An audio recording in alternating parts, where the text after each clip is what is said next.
everyone, welcome back to the channel. I hope you are all doing well. Today we are diving into a story that has been making waves and sparking a lot of debate online. A backpack company recently found itself at the center of a massive backlash after it made a bold move, identifying a bag linked to a tragic and high-profile incident involving the CEO of United Healthcare. The situation is a lot more complicated than it might seem at first glance, and it leaves people with mixed feelings. Some are defending the company while others are calling them out for being insensitive. So, how did this all unfold, and why has it caused such a stir? Let's break it all down because this one has some serious implications when it comes to the way businesses handle strategies in the public eye. Stick with us as we explore the details behind the controversial move and how it's been playing out on social media. So you mean to tell me that not only are the people really upset with the McDonald's employee that turned in Luigi, but now there's backlash to the company that made Luigi's backpack? Luigi, this is where you messed up. You should have had a regular backpack. Maybe even Nike and Reebok, who cares?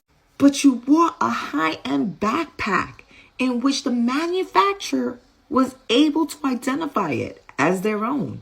And the CEO was so proud about it because when he saw the backpack, he went and contacted police.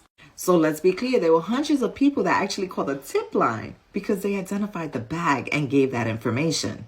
The CEO could have been the 101 person calling. But that haven't stopped some of you guys calling that CEO a snitch. One social media user said, nobody wants you to save the day. Like, why are you giving this information out to the police? Another person said, you didn't have to tell anybody about anything. Anyways, easy to trace the bag because it has a serial number. And if he indeed bought the bag, well, that will definitely come out in court. What do you think? Good evening to everyone except the CEO of Peak Design. Oof. Imagine thinking people would actually enjoy the story. And the gag is, the CEO is going to be solely responsible for the dip in sales in Q4 during holiday season. And now we learned a whole bunch of stuff about Peak Design, which makes us never want to purchase from them again. Ever. When I first heard that Luigi's backpack was made by Peak Design, I thought, wow, the man has great taste. That's the same brand that makes my camera bag, and I like my bag. It's one of the few that I've ever owned that lasted more than a year or two. Then I heard that the CEO of Peak Design, on his own accord, got the serial number from his bag, then tracked down his identity, and then passed it on to law enforcement. No subpoena, no anything, just like, hey guys, law enforcement, yeah, here is my customer's personal identifying information, just for funsies. Wild. So suffice it to say, I am not going to use my Peak Design camera bag anymore because I don't want to give them free advertising. I do not want to support a company that doesn't even wait for the subpoena or law enforcement, but instead is willing to just give out their customers' personal information just if they want to. Like, have they thought about who their median customer is? Photographers? The ones that do it professionally don't even get health insurance because they're self-employed. Why would they want to give you money now? Wild. I hope someone DDoSes their website, honestly. Okay, guys, sorry it took so long, but this is the book bag company that snitched on Luigi. They're literally the ones who told the cops, send us the serial number. We'll tell you the purchaser's information. I found this on their webpage. I'm not doxing. It was already on their page. And in true coward fashion, on blowback, comments are turned off. I guess now they're doing damage control for their stock crashing for people just being pissed off. They put a target on their own back.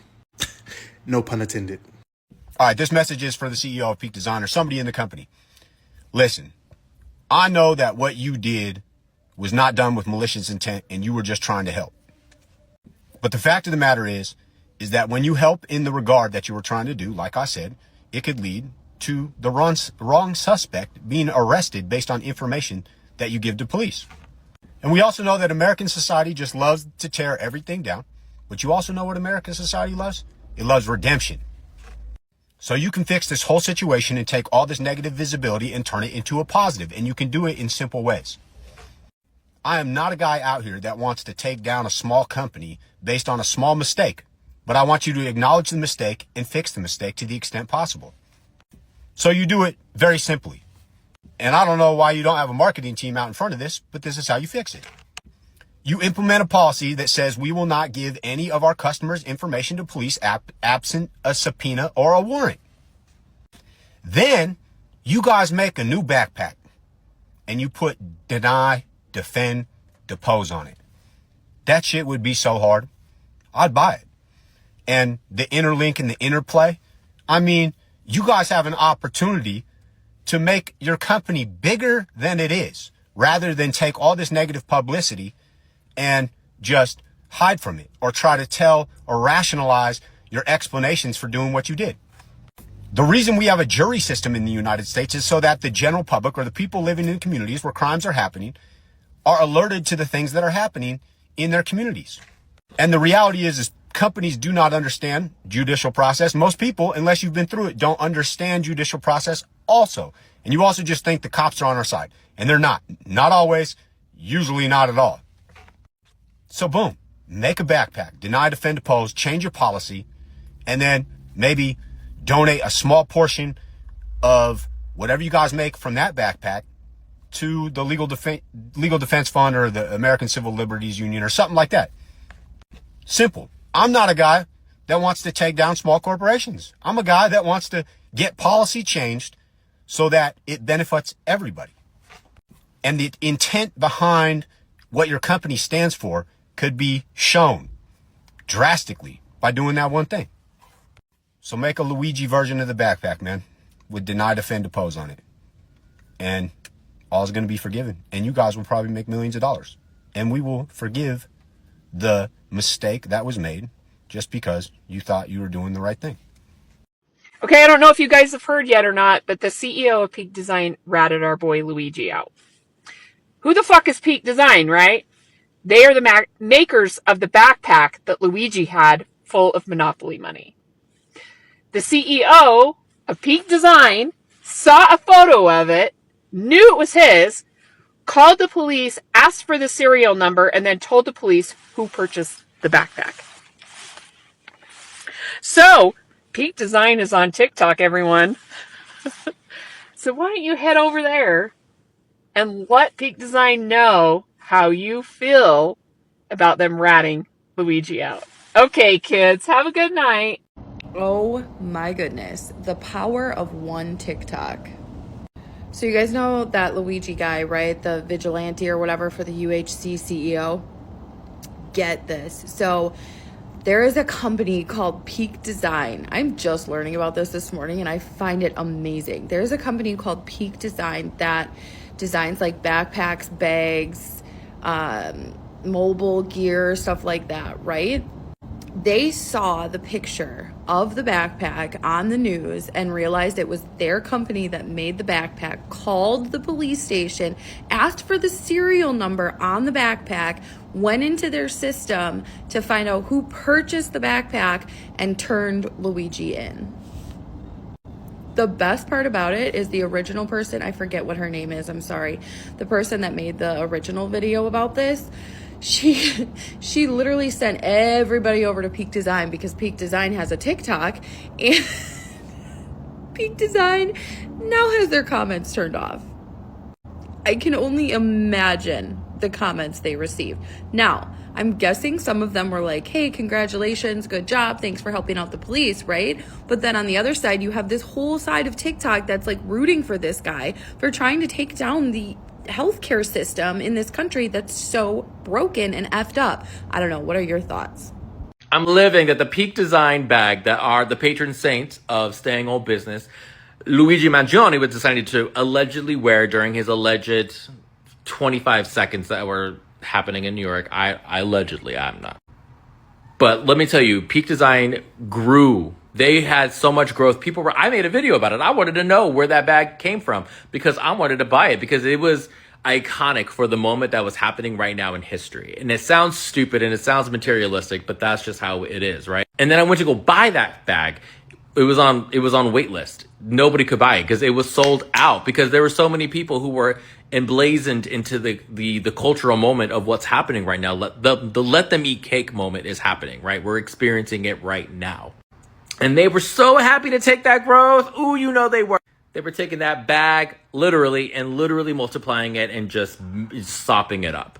But then the CEO decided, you know what? I have the information. I can just pass it off to the FBI and tell on Assassin Daddy, allegedly Assassin Daddy, and I am living because it shows how automatically your marketing is so important. You could have just rode this wave, kept to yourself, talked to nobody, closed ranks, and waited until a subpoena happened. But he didn't. He waited. He was like, nope, let's go ahead and do this. And then then they backpedaled, have their PR person, that poor PR person, said, we never did that. We take customer privacy very seriously. We would never do that.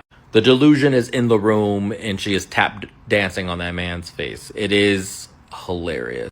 And yes, I was able to get a Peak Design bag, but I did not finish that transaction. I canceled that transaction before I could. I canceled it. It's just a masterclass of what not to do in your marketing right now. People are paying attention, and people are paying attention more to your CEOs. So if you have a CEO, or you are a CEO and you're watching this, and you have the ability to tell that CEO, yo, chill out, like read the room, my guy and or gal, do it, because it could really save your job. You know what I mean? But this whole situation has been really eye-opening, and I think it raises a lot of questions about how businesses should handle strategies, especially in a world where everyone has a platform to voice their opinion. I want to break this down a bit more because there are several layers to this controversy. First of all, let's acknowledge the core issue here. A backpack company publicly identified a bag that was connected to a violent incident involving the CEO of United Healthcare.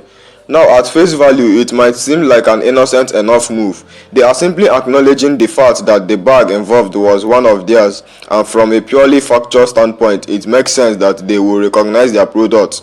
After all, businesses do sometimes help in criminal investigations, especially when their products are involved in high-profile cases. However, the real problem seems to stem from the way it was handled. In today's world, we are very sensitive to how things are communicated, especially when it comes to tragedies like this one.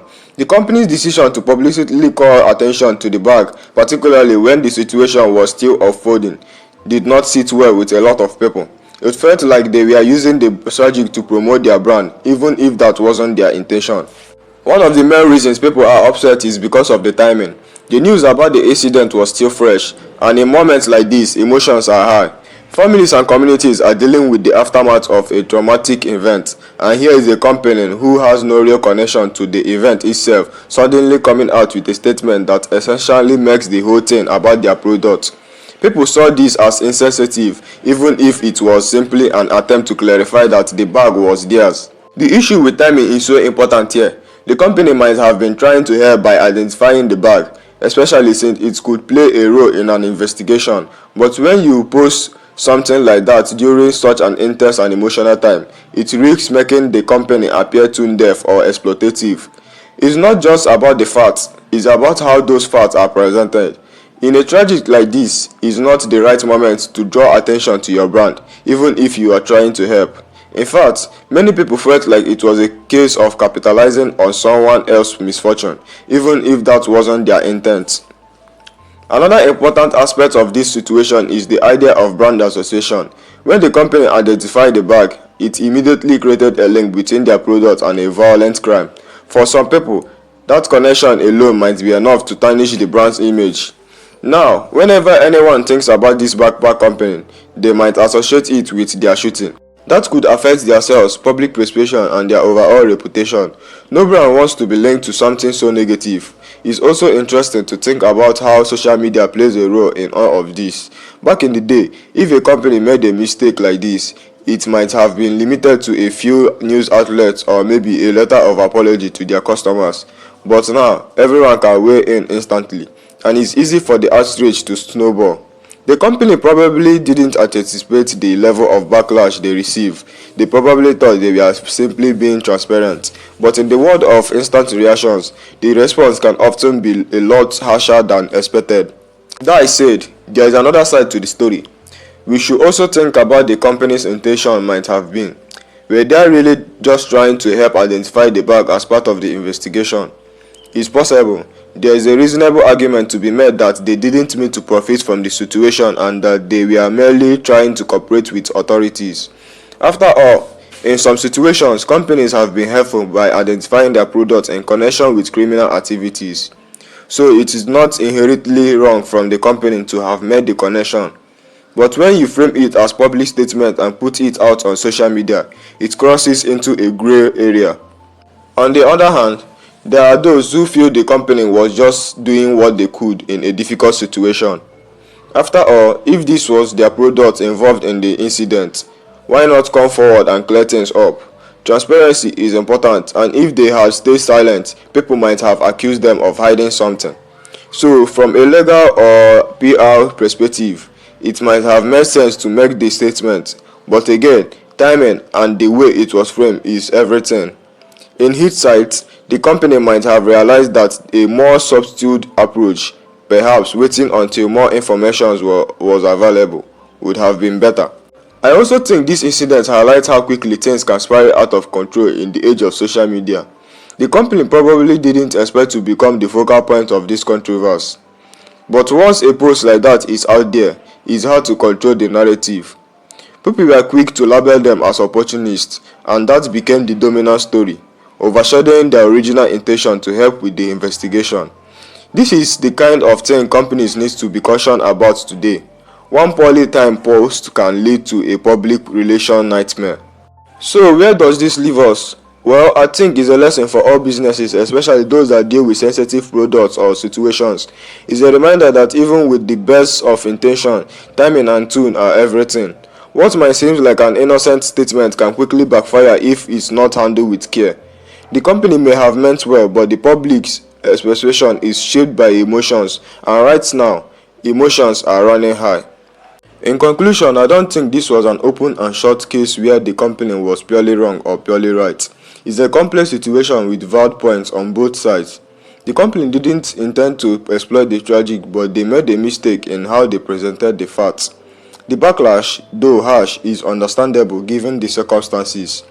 This whole story is a reminder of how businesses have to be so mindful of the way they communicate in today's world. In the end, it's not just about doing the right thing, it's about doing it in the right way. Thank you for watching, and let us continue this conversation in the comments below. Let's share our thoughts and perspective with one another. Don't forget to like, subscribe and hit the notification bell to stay updated on the story and more. I will see you in the next video.